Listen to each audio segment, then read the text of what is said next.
You are listening to the Crazybrave Songwriter podcast.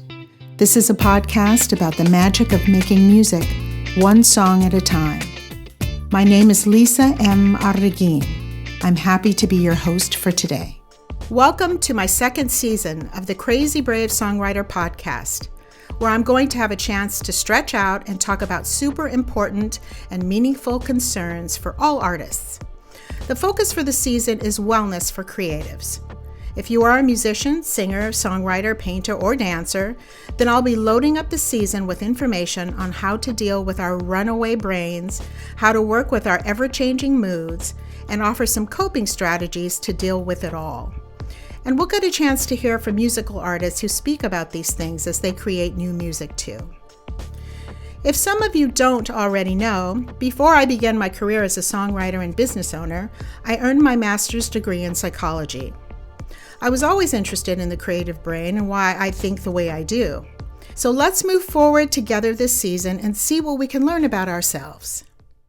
This is Lisa again, and I want to take this moment to applaud the team at loveandlaughtermusicgroup.com, a safe and knowledgeable spot for musicians who wish to learn more about writing songs and recording great music. This episode is a product of livingcrazybrave.com, another hub where musicians can cultivate new awareness about what it takes to honor the sacred art of making honest music. The band Extra Soul Please is a 4-piece brass house band. The term brass house is coined by King of Sludge, the drummer for Too Many Zunes, known for its East Coast high-energy music. The band Extra Soul Please consists of 4 players: Scott on trombone, Matt on baritone sax, Luke on drums, and Ryan on trumpet. Extra Soul Please is local to Southern California and dedicated to the exploration of new music that fits our times. When you hear Extra Soul Please and its collection of brass together with no vocals over the top, it feels to me like music that picks up my angst, connecting my visceral feelings as a human being with my particular complaints about the world. Instead of getting mad at the news or my particular messed up soup du jour set of problems, I can listen to this honest music and feel a release, a letting go, connecting my outer world and my inner experience. Extra Soul Please, or ESP for short, feels a lot like real ESP or extrasensory perception at its core, as it connects, twists, moving the energy around everywhere. I am particularly interested in how ESP writes their music, and they explain this organic process in the show. Enjoy the show, and I'll see you on the other side. Check 1 2, check 1 2. Testing. Welcome to the show, Extra Soul Please. Today we have 3 members of the group. The 4th couldn't make it, but you guys are a riot, I can already tell, so it's going to run smooth. So I think what I wanted to do is just jump off first and just introduce yourselves. Okay. So let's start with you, Scotty. My name is Scott Inkstad. I play the trombone for Extra Soul Please. I've been playing trombone for about 22 years, started in 5th grade, played through middle school, high school, college, and playing professionally after that as well, in several different kind of event bands as well as more local bands that I've started with friends. But yeah, I want to keep playing. Ryan? My name is Ryan Sato. I play trumpet for Extra Soul Please. Very similar story to Scott. Started playing the same time in 5th grade about 22 years ago. Played with him through in middle school and in high school and college and played professionally afterwards. Yeah, I mean, I just love playing music in general. Play a little bit of guitar, play a little bit of piano. Used to sing in choir and stuff, so music's been involved in my life throughout the entire time, but trumpet's definitely the one that shines through for me. And Matt. I am Matthew Pueblos. I play the baritone sax for Extra Soul Please. Originally a trumpet player in middle school, had an unfortunate baseball accident happen right before I went to high school and prevented me from playing trumpet. So what I had to do is pick an instrument. Luckily, my sister, she knew flute and saxophone, and she's like, pick one. And so I had her teach me saxophone, fell in love with it, got good at it pretty fast. So played through high school on it, went to college playing tenor, was in a jazz band, and they had too many tenors, no bari sax. Then I volunteered to play bari. The guitar player at the time asked me to join his band, which is California Soul Tones, which is actually where we all met. So it's kind of quite a journey there. So So are you local? What cities are you from? Yeah, I know, at least myself, I grew up in Yorba Linda and lived there for most of my life until college. Ryan was probably nearby since we went to the same schools. Yeah, same thing. I've been Fullerton, Yorba Linda area for most of my life, yeah. well, we're to go up a little north for me. Not too much north, but so born in Whittier, but raised in La Mirada. So right on the border of LA and Orange County. Cool. So how long now have you guys been playing together? 5 years? Yeah. Right? Yeah. Yeah, about 5 years. Started before I was in the band. Scott wanted to kind of like jam and hang out with Matt, I believe. We were in a different band that rehearsed out in LA. We just started as a trio, busking around Huntington Beach, Santa Ana, anywhere that would let us play in front. Yeah. Is busking profitable? Surprisingly, yes. Like, you're not going to make thousands by any means, maybe if you're really consistent about it, but we would go out, and the first time was probably like $80, but between the three of us, that That's was good. fine. We haven't done it in a minute, but we were starting to get anywhere 200 plus every time, and whether it be 3 or 4 of us, Just only like a couple of hours too. And Yeah. a big plus, we've actually gotten gigs out of busking. Yeah. Like people were like hire us for their own private parties. How about musical influences? I grew up as a little black girl in LA, so Michael Jackson was my jam, you know. So influences, who influenced you guys individually? How about you, Matt? Oh man. So at least professionally speaking, I was exposed to almost every genre growing up. Oldies, smooth jazz, classic rock.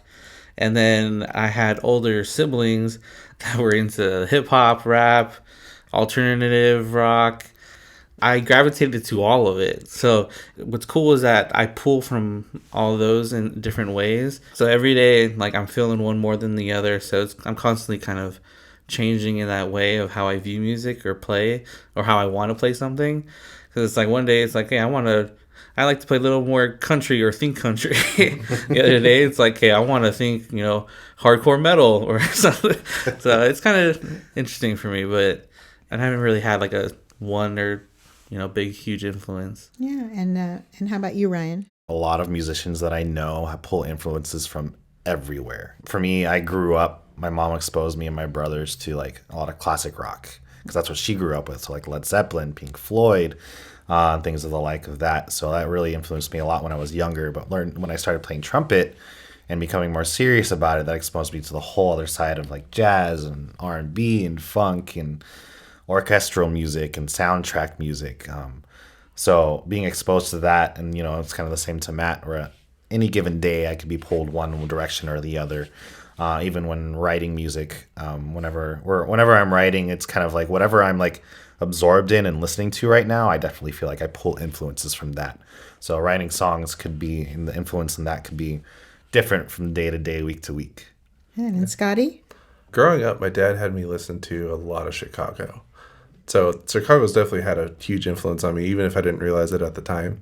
It definitely has influenced my trombone playing as I got older and started to really listen to what they were playing back in the day, because I think their first album is amazing. They've been producing, they're still making new albums, which is crazy. And then as I've gotten older and like finding my own taste, I listened to a lot of jazz because I played jazz. So like J.J. Johnson, Curtis Fuller, those are some of my favorite trombone players. They have a pretty good influence. Even like I really like that just brassy sound that kind of comes from Chicago. But another group kind of similar to Moonhooch in the sense, but Lucky Chops was out there. Like they had a huge influence on what I wanted ESP to become as well. There's a lot of great groups out there that are horn-based. Mm-hmm. We were talking earlier before the show about Ozzy Motley, Chicago, Tower of Power, Earth, Wind, and Fire, my favorite. Oh, yeah.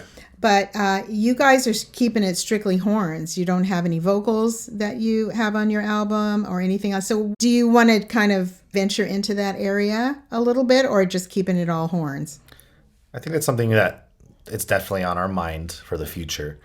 I think, like Scott was saying, that Too Many Zoos, Lucky Chops kind of brass house sound is definitely kind of like what we want to be. Is kind of our goal. It's our take on it. Yeah, like definitely our own version. We don't want to be them, of course. We don't. We want to be ourselves and make it our own. They're a little grungier than we are too. So yeah. But I definitely think that having a vocalist or having other elements of music in besides horns and drums is definitely in our future. It's something we definitely want to do. Good. Outside of busking, are you gigging? Matt had mentioned we had gotten a few gigs from busking in general, whether it been a private party or otherwise. But Matt actually has done a lot of our footwork in trying to get us to play places. Because, I mean, early on, we were covering songs. We didn't have a lot of originals yet. So, like, we were just going out to play and see if anyone would like us. But, we're starting to get to that point where, like, maybe we should play at more venues and see if we can actually pull some people to come in and, get some money from the venue, still have a tip jar out, all that kind of stuff, just to help us kind of grow and get more eyes. And I hear there's a story about a Vegas trip. Oh, yeah. Yeah. What happens in Vegas stays there? Most of the time. You can share this story. This story Yeah. is okay to share. That one could come out of Vegas. I don't remember how this came about, but we just decided one day. Oh, I don't remember. Matt had. Yeah, I played this little mobile game, like this little Vegas slot machine thing, and he ended up getting a free room in Vegas. So he was like, "Hey, you guys want to just go and like maybe busk out in Vegas? We got a free room, stay for a couple nights." We've seen people playing around Vegas. We could set up there. Yeah. Anyone that's been to Las Vegas knows that there's buskers all up the Strip and then on Fremont Street and stuff. So we're like, yeah, let's do it. Let's go. So we get out there. We had signed up to play on Fremont Street, which is kind of off the Strip a little bit. It's a really cool tourist spot. Lots of buskers, lots of performers. Kind of there. old Vegas. Yeah, exactly. Yeah. So we had signed up to play there, and we're walking up the street and looking at everyone that's performing already, kind of getting the vibe and everything. Lots of people walking around. There's dancers, with their music blasting from their speakers, and they're working the crowd and going all over the place, having a good time. Everyone's having a good time. We find our spot.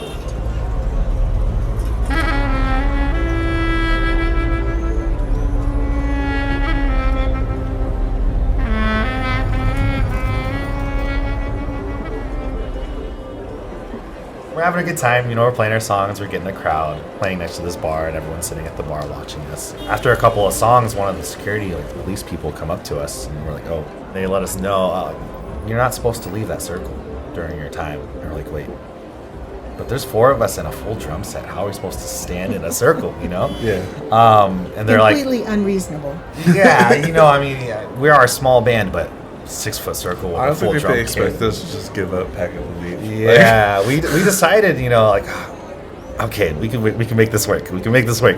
So, we moved the drums to the back of the circle and having to make sure it's really cramped. And I'm almost sitting on the drums on the left, and then Matt's on the right. And Scott's kind of almost sitting on Luke's drums in the front. Yeah. So, you imagine this little circle with all of us cramped inside it, and we're making it work. We're still playing, all facing outward. We can't really look at each other. Some people are coming up to us after a song or something, and we'll be like, why are you guys so cramped together? That's what they told us we got to do, so we don't want to get in trouble. They didn't want extra soul, please. They wanted less soul. They wanted less soul. Less soul, please. Crammed together in a circle. Yeah.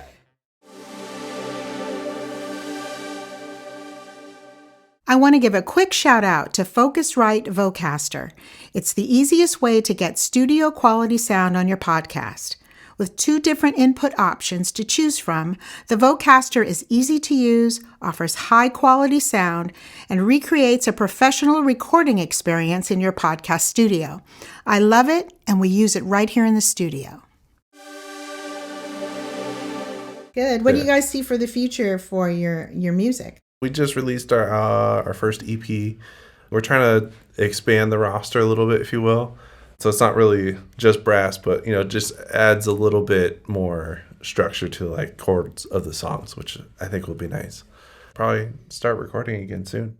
What do you guys find to be the most difficult part of being an artist? What's the hard stuff?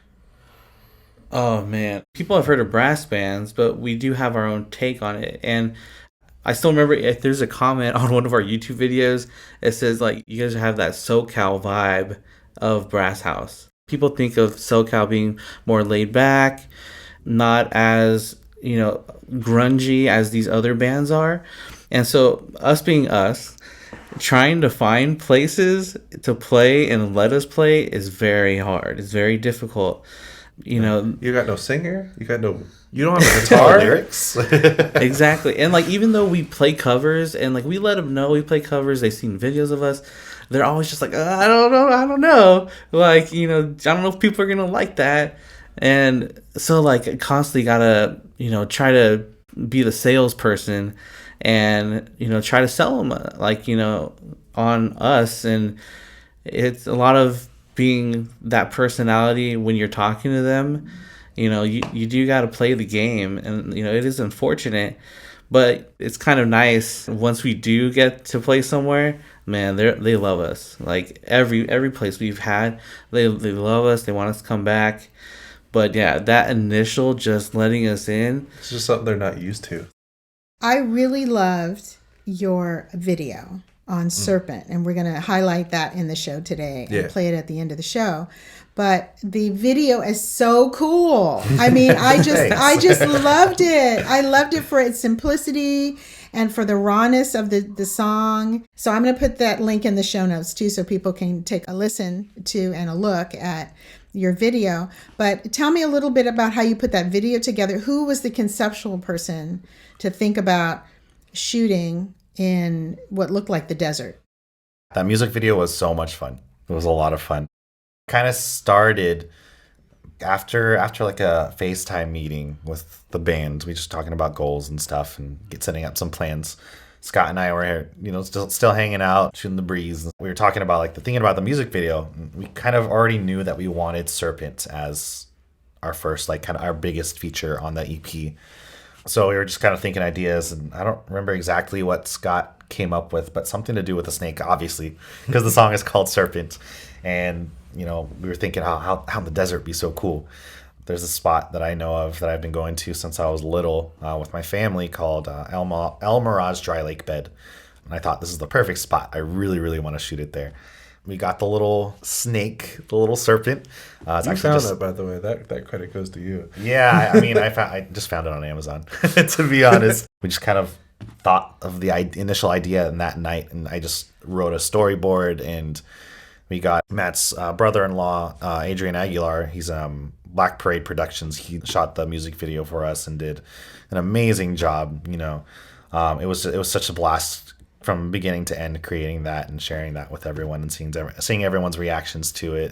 I kept thinking when I watched it how hot it was out there, because it looked like it was in the middle of the desert. Yeah. Even though it was out in the middle of the desert, it was very cold. Quite cold.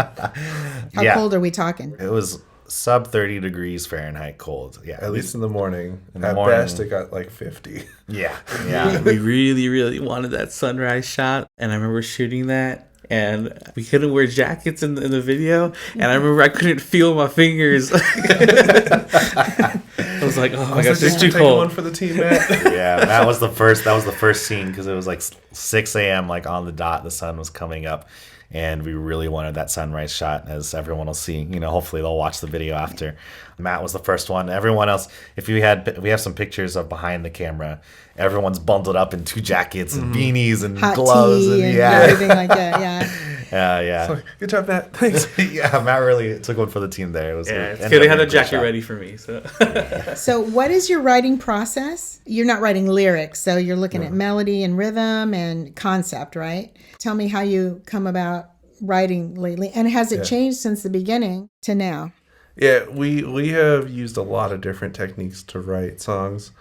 Some of them come from just jamming at rehearsals and recording it and listening to later and kind of piecing some ideas together that way. Some other stuff, I've had Matt send me, he did these Music Minute Mondays. Was that what it? Yeah.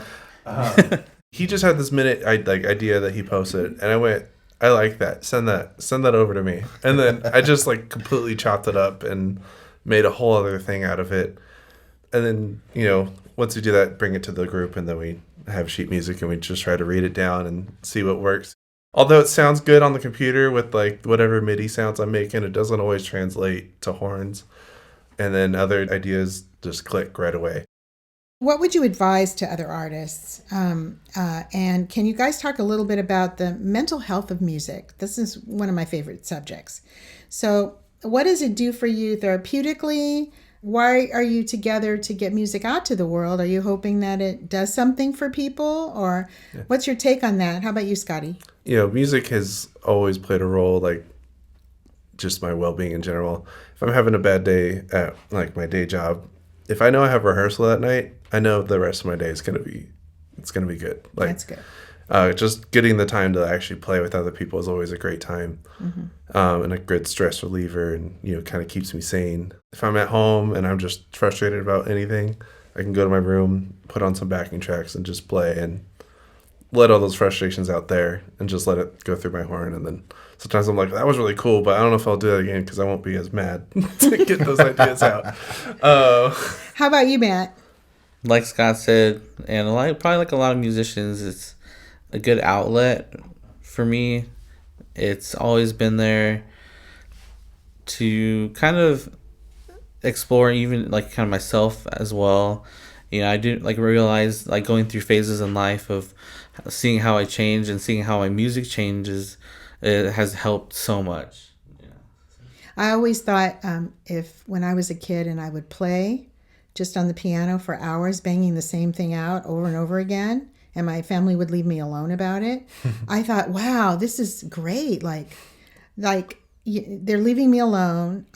I'm just in my space, and I feel sorry for somebody who doesn't have this this thing, So how about you, Ryan? Having a creative outlet, as any creator knows, is, I feel like, super crucial in keeping yourself sane. For me, at least personally, I feel like my goal with music is to have people, feel that emotion. Doesn't really matter what the emotion is necessarily. But whatever that music makes you feel is what my goal is, to have it's people. The best communication device there is. Yeah. There. That's Definitely. what I think about it. That's so cool, you guys. If you can tell everybody where they can find you on social media, all those outlets, let them know. Cool. So we're Extra Soul Please. You can find us at Extra Soul PLZ on Instagram, Facebook, on YouTube. I think you actually have to spell out please. And as well as TikTok. We're now on Threads. That's the new thing going on right now. We have a Twitter account. I think we posted on it like 5 times. Check out our website. Oh yeah, we do have a website. It's www.extrasoulplease.com. And yeah. Cool, good. Well, I want to thank you guys for coming. I think we covered a lot of the bases. I love your music. I can't wait to see what else you do in the future. And everybody listening, just check out their video, their music, follow them, do all that good stuff, because these guys are going to be opening eventually for other bands that you would pay like, $180 a ticket to go see. Oh, yeah. So, check them out now and get the momentum. Okay. But thank you guys for coming down. Thanks for having us. Thank you. Awesome. Thank you. For your listening pleasure, the band Extra Soul Please and their song, Serpent.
If you love music and are not inspired to write these days, find music that resonates.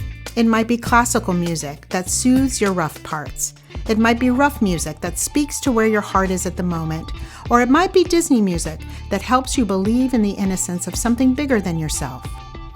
As a songwriter or musician, connecting with other people's music helps you remember who you are and brings you back to what is possible. So here's my suggestion. Do some music bathing.